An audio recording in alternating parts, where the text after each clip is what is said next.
U.S. History. How freedom rider Diane Nash risked her life to desegregate the South. Diane, you've gotten in with the wrong bunch. Those were the words that civil rights activist Diane Nash heard when her grandmother found out she was involved in the civil rights movement in 1960. Imagine her grandmother's surprise when she found out that Nash wasn't just involved, but was leading the charge of the Nashville student sit-ins. Later, in fact, she would go on to help coordinate the Freedom Rides. The response of Nash's family was one that many others would express throughout her journey: fear.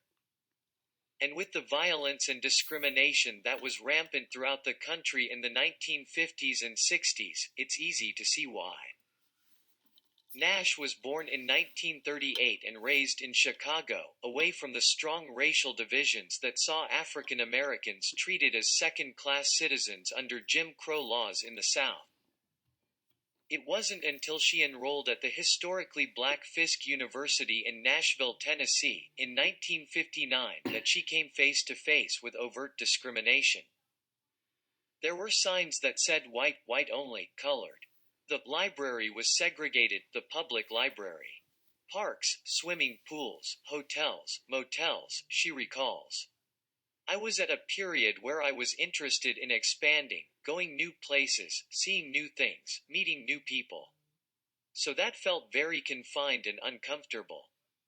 Among the many facilities that weren't available to Nash and her peers were restaurants that served black customers only on a takeout basis, which meant they weren't allowed to sit and eat inside. Instead, black patrons were forced to eat along the curbs and alleys of Nashville during the lunch hour. Nash couldn't adhere to these rules. In her eyes, that would be agreeing with the unjust laws. But before she could take a stand against these restaurants, essentially protesting the government itself, she needed a plan of action. Enter Jim Lawson, an activist who had studied Gandhi's nonviolent movement in India and taught workshops on progress and change through nonviolence at a Methodist church near the university. The spring after she enrolled at Fisk, just shy of 22 years old, Nash became a leader in the Nashville Student Central Committee, which organized sit-ins at discriminatory restaurants throughout the city. Faced with a fuming community that did everything in their power to remove the students, Nash encountered the frightening scenarios that she had prepared for during Lawson's workshops. Leading up to her first sit-in, in February 1960, Nash worried about being arrested. She'd voiced her concern in the workshops, saying that she'd help with phone calls and organizing, but in the end, she would not go to jail. But when the time came, I went, she says, of the dozens of arrests she'd face in the not-too-distant future. The success of the sit-ins on May 10 that year would make Nashville the first southern city to desegregate lunch counters in the country. But that was only the beginning for the young activist. The same year, Nash traveled to Raleigh, North Carolina, to meet with other progressive students in the South and form the Student Nonviolent Coordinating Committee (SNCC). The organization would work with other major organizations within the civil rights movement, including the National Association for the Advancement of Colored People (NAACP) and the Congress of Racial Equality (CORE).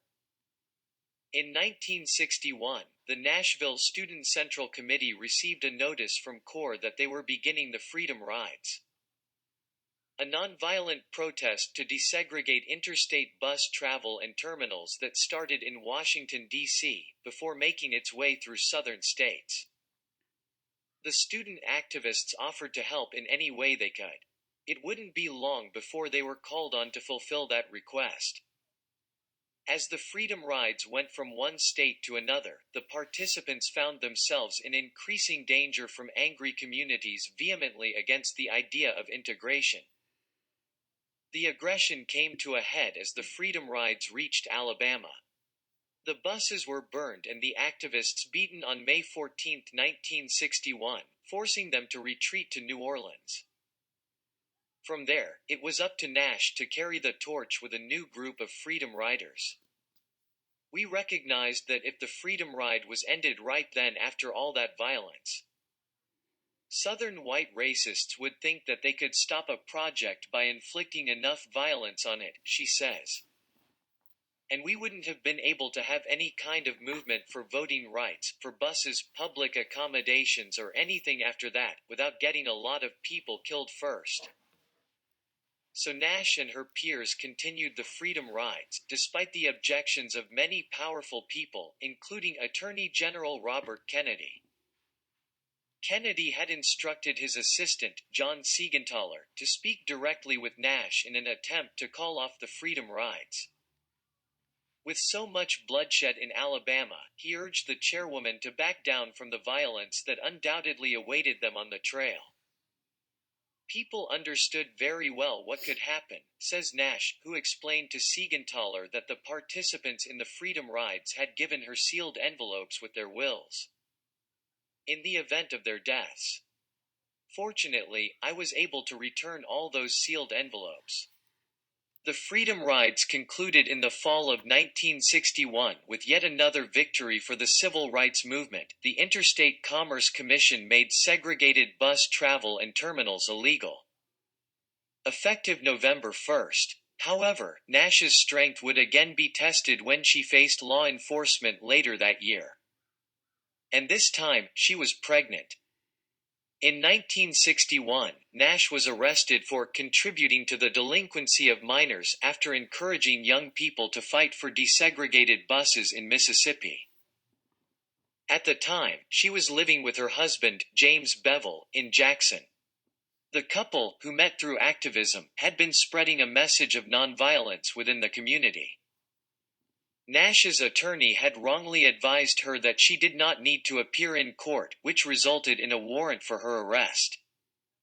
6 months pregnant at the time, Nash went to court to surrender to the authorities. She was facing a 2-year prison sentence. When I surrendered, I sat in the front seat of the courtroom and the bailiff told me to move back, and I thought I might be here for 2 years.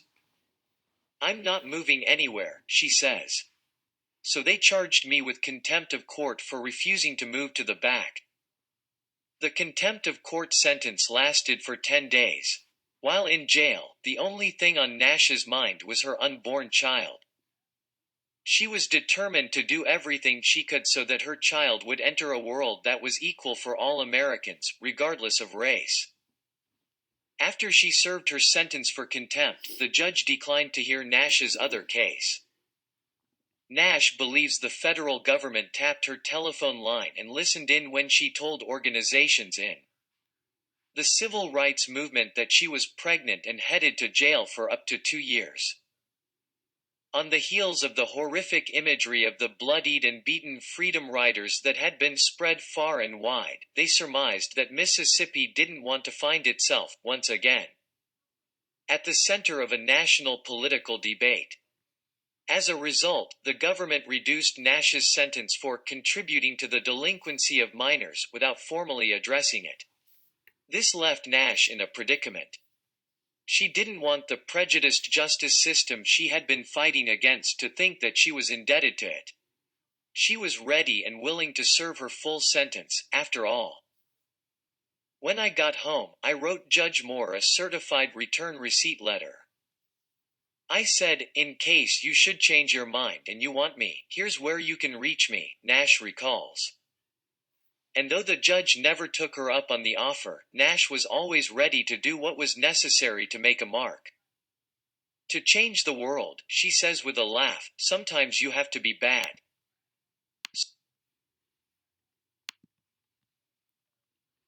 Question 1. Which characterization most accurately describes both Diane Nash and Jim Lawson? They coordinated nonviolent protests against segregation in Nashville.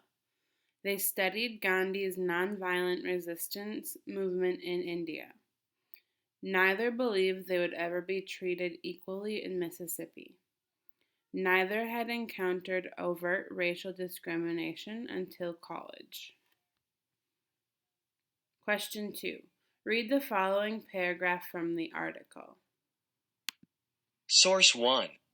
The success of the sit-ins on May 10 that year would make Nashville the first Southern city to desegregate lunch counters in the country. But that was only the beginning for the young activist. How does this paragraph above support Nash's position? It illustrates the dangers of the civil rights movement's non-violent protests against segregation. It illustrates the foremost nonviolent tactic used by the Student Nonviolent Coordinating Committee. It shows that nonviolent protests would successfully bring changes in segregation laws. It shows why Nash decided to join the civil rights movement in the first place. Question 3. Which of the following was not a group that worked to help advance the civil rights movement? Which of the following was not a group that worked to help advance the civil rights movement?